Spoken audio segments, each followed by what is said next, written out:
Komið sæl og velkomin í þáttinn. Hjá mér í dag eru tveir metnaðarfullir læknar sem heita Axel Sigurðsson og Guðmundur Jóhannsson og þeir ætla að deila af viskum brunni sínum til okkar. Ég rakst nefnilega auglýsingu ráðstefnu sem heitir Foodloose og hún vakti áhuga minn og forvitni fyrir margra hluta sakir og ekki síst fyrir þá staðreynd að það eru íslenskir læknar að skipuleggja ráðstefnu mataræði og tengsl við heilbrigði og langvinna sjúkdóma. Og ég held hreinlega að við höfum von á byltingu í heilbrigðiskerfinu og miklum sparnaði ef orð þessara lækna ná til allra þjóðarinnar. En við ætlum aðeins að spjalla við þá gömul sannindi og ný og velta fyrir okkur einu af því sem hefur verið umdeilt í gegnum tíðina en virðist vera að koma ykkur ný vitneskju upp á yfirborðið og það er neysla á fitu. Þurfum við ekki að hræðast fitu? Hvað segir þið? Síður en svo. Það eru góðar fréttir. Já, ef við förum í þróunarsöguna þá hefur maðurinn væntanlega borðað fitu frá örófi aldi.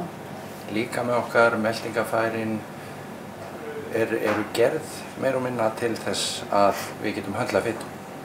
Og fita er gríðarlega mikil orkugjafi fyrir okkur. Og hún gegnir líka ýmsu öðru hlutverki. Fita er lífsnauðsynleg fyrir okkur. Við þurfum ákveðna gerðir af fitu til þess að viðhalda lífi og fituleysinni vítamín og framvegis. Þannig að fita á að vera þáttur í okkar næringu. Svo getum við vissulega deilt það og verið ósammála hversu mikla fitu við höfum að borða og hvaða tegundir fitu. Þannig að fita er ekki sama fita, endilega? Nei, hún er það ekki. Það er kannski svona síðustu 50-60 árin sem við höfum, það er ekki fyrr en svona upp úr miðri síðustu öld sem við förum að líta fituna svolítið hornlega. Annars vegar var það vegna þess að við tengdum fituneyslu við hjarta- og æðasjúkdóma og þá var það sérstaklega neysla á harðri fitu, mjólkurfitu og dýrafitu. Og svo í öðru lagi héldum við það að fituneysla myndi ýta undir það að við yrðum of feit vegna þess að fita er orkurík og þannig ef þú borðar mikla fitu þá verður þú feitur. Það var svona kannski svo ályktur sem við dróðum. En þótt þessi tvö atriði hafi svona svolítið ráðið ferðinni hvað varðar ráðleggingar lækna og fræðimanna til almennis fituneyslu að þá er þetta ekki alls kostar rétt og við erum svona farin að horfa á þetta svolítið öðru ljós í dag heldur við gerðum. Að minnstakosti á þessum tíma sem við tókum fituna eins mikið niður og gátum og matvæli einkenndust af low fat og low calorie að þá hafa þjóðir verið að fitna. Þannig að það virðist ekki hafa borið mikinn árangur. Nei, ekki hvað það var það. Þannig að segja að það hafi kannski verið full mikil einföldun að kenna fitunni þetta allt saman. En hver er þá á svona ljóti kallinn? Er það sykurinn frekar en fitan? Já, það er svona sem að böndin farin að berast alltaf meira og meira að sykrinum og að unnum kolvetnum. Hann er grunaði aðilinn í dag? Já, það er svona eitt af því sem við síðan alltaf í kjölfar þess að við fórum að minnka neyslu okkar á fitu, að það fór neyslu á þessum afurðum að aukast, að sykurinn fór að koma inn í staðinn fyrir fituna og unnin kolvetni urðu meira og meiri grunnur að fæða okkar eins og hún er í dag. En hvað með við erum að segja að fita er ekki sama fita, þessar lífsnauðsynlegu fitusýrur fyrir okkur að fá úr fæðunni eins og omega 3 og omega 6, það hefur verið svolítið mikið umræðinni líka. Er þið sammála því að hlutföll þeirra hafi breyst og skekkst og það sé ykkur skaðvaldur í okkar nútíma mataræði? Það er svona flest virðist nú benda til svona í gegnum söguna er að hlutfallið milli sérstaklega omega 3 og omega 6 að það hafi verið svona það bil 1:1. Í dag þá er hlutfallið mun hærra virðist vera, omega 6 í vil. Það er alltaf svona 16-falt hærra í já, svona við rannsóknum verið benda til þess að það sé allan að margfalt hærra. Og svona menn hafa pínullega áhyggjur af því að þetta. Af hverju hafa menn áhyggjur af því? Hvað er það við omega 6 versus omega 3 sem að er þetta tengt bólgum eða Já, það er kannski, maður getur talað að hlutfall þessara fitusýra er það sem skiptir máli og að það að raska hlutfallinu mikið þá í áttina að omega 6 að það svona, menn hafa ágjörð því að það geti ýtt undir bólgumyndun í líkamannum. Og þú sagði mér líka þegar ég spurði hver væri ljóti kallinn annar en sykur þá bentur mér á transfitusýrur. Já, það verðist nú vera orðið svona almennt viðurkennt að þessar gervi transfitur eru skaðlegar. Þannig að þegar við erum að tala um að auka fituneyslu eða vera óhræddari við að neyta fitu, þá erum við ekki að tala um djúpsteiktar kartöfluflögur eða eitthvað slíkt. Það er ekki það sem eigum að bæta í mataræði. Nei, alls ekki. Við eigum að borða holla og náttúrulega fitu. Það er lykilatriðið. Og þó að við höfum kannski hér áður fyrir lítið dýrafituna og mjólkurfituna og hotnöga, þá gerum við það í minna mæli í dag, en það er kannski ekki þar með sagt að við eigum að ofnota þessa tegund fitu. Við finnum, það finnst mikil fita bara í jurtaríkinu og við höfum hygglust að borða hana. Og fisk og þá erum við að tala um hnetur, fræ, baunir, slíkt eða avokado og svo framvegis. Það er eitthvað við avokado, þegar maður byrjar að borða það, þá bara fer maður að elska avokado. Ég veit ekki hvort ég á að segja þannig ávöxtu eða grænmeti, því menn er ekki eins og sammála hvort það er ávöxtu eða grænmeti. Nei. En það er þá partur af góðu fitunni. Og eggin, hvað með þau? Einhvern tímann var okkur sagt að við mættum ekki borða mikið eggjum út á kólesterólinu. Já. En menn eru að taka það tilbaka í dag. Egg innihalda mikið af kólesteróli. Já. En það virðist í flestar rannsóknir benda til þess að þó við borðum egg, að þá hækkar kólesteróli í blóðinu okkar lítið sem ekkert. Sennilega vegna þess að líkaminn fer hreinlega að framleiða minna kólesteról þegar við neytum þess. Já. En svo það sem ég vildi nefna þegar við tala um hollar fitur, hvar finnum við hollar fiturnar, að það má ekki gleyma fiskinum. Já. Þar höfum við nú aldrei tækifæri Íslendingar til þess að ná fyrir hollar fitu og borða feitan fisk og hann er ríkur omega-3 fitusýrum til dæmis og þannig að fituna finnum við mjög víða og við eigum ekki að forðast þannig en við eigum svolítið að vanda okkur þegar við veljum fituna. Já.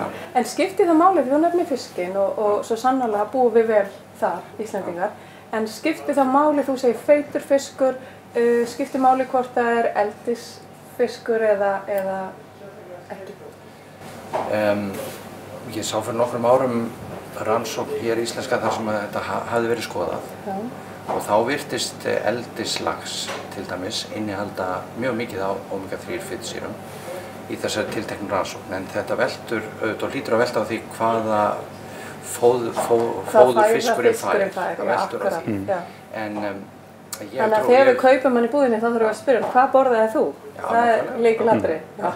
En ég held að það séu ég trúi því að eldislax íslenskur, ég minnst ekkert í höndunum sem bent til þess að hann innihaldi lítið á omega-3. Nei. Þannig allavega eins og að þá er okkur Íslendingum óhætt að borða bara feitan fisk og þurfum ekki endilega að gera greinarmun á þá hvort hann er villtur eða eldis. Nei, ég hef minnst ekkert í höndunum sem bent til þess. Já, ok, það er flott. Heyrðu, það er eitt sem mér finnst áhugavert og ég veit að þið eru að fá hingað til lands rosalega stór nöfn í þessum bransa og af því ég er svona nýbúin að uppgöta alls konar úthaldssport og finnst það ótrúlega spennandi og skemmtilegt og gefa lífinu lit. Það er alltaf að tala um að karblóta eða kolvetna hleðsla fyrir maraþon, fyrir langar hjólreiðatúra eða skíði eða hvað sem er, gönguskíði þá. Ég veit að þeir hafa komið með annan möguleika og aðra kenningu, þessir strákar sem eru að koma og halda fyrirlestra hérna. Og þá erum við að tala um að keyra á öðru orkukerfi sem væri að brenna fitu í svona úthaldsíþróttum, ekki rétt? Jú.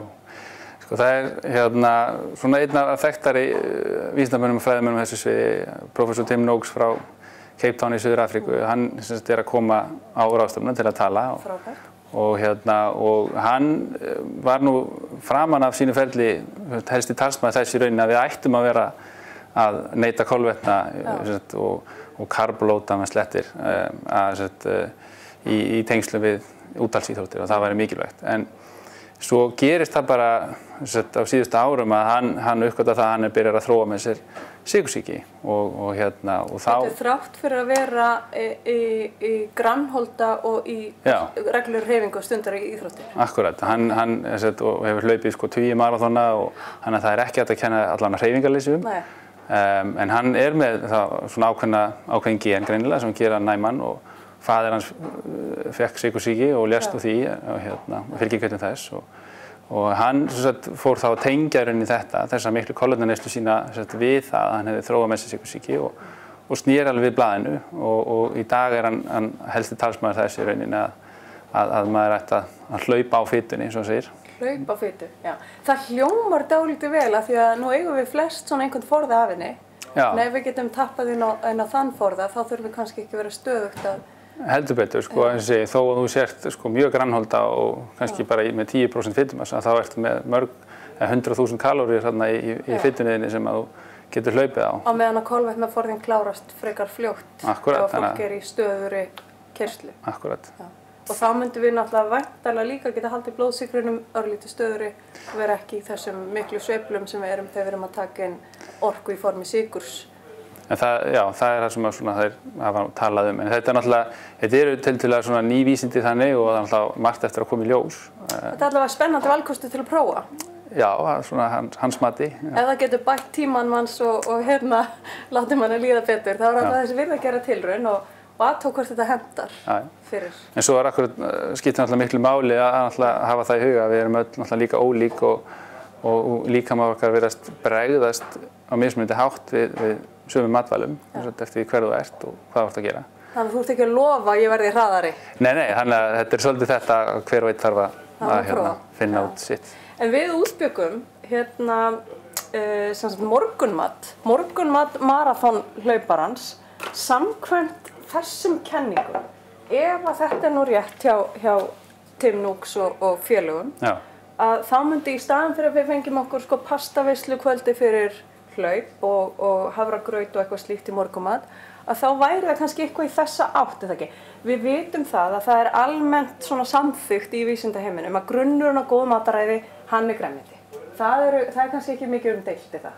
Síður svo. Þar er almennt samþykki. Við eigum engar rannsóknir sem sýna, já, hann fékk bara hjartaáfall þegar hann borðaði svo mikið brokkoli. Það er mjög lítið svoleiðis tengingar. En þetta væri þá tillaga af morgunmat. Hér erum við með egg sem eru kölluð hleypt egg, því við suðum þau bara í ediki og vatni og skorið grænmeti og avokadó.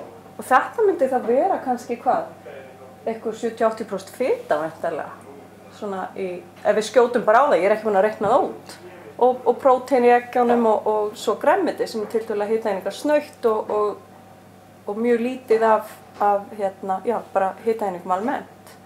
Þannig að þetta geti verið tillaga af morgunmat fyrir maraþonhlauparann. Já, þann sem er svona, eins og við kallum, fat adapted. Kannski ekki sá sem er búinn að vera á kolvetnum alveg fram að þessum morgni, en þann sem er búinn að aðlaga sig þessu, hann geti fengið sér þetta í morgunmat. Er það ekki? Alveg klárlega, þetta er svona það sem lítur út eins og svolítið dæmigerður morgunmatur. Maður þarf kannski að heyra meira frá Tim Nookes þegar hann kemur til landsins. En til að heyra meira, þá þurfum við bara að koma á Foodloose, því að þar verður farið dýpra í hlutina. En endilega sendið okkur ef það eru fyrirspurnir eða annað slíkt. Allar uppskriftir birtast á vefnum spyr.is og hringbraut.is. Þangað til næst. Takk fyrir og takk fyrir að vera með okkur. Takk hérlega.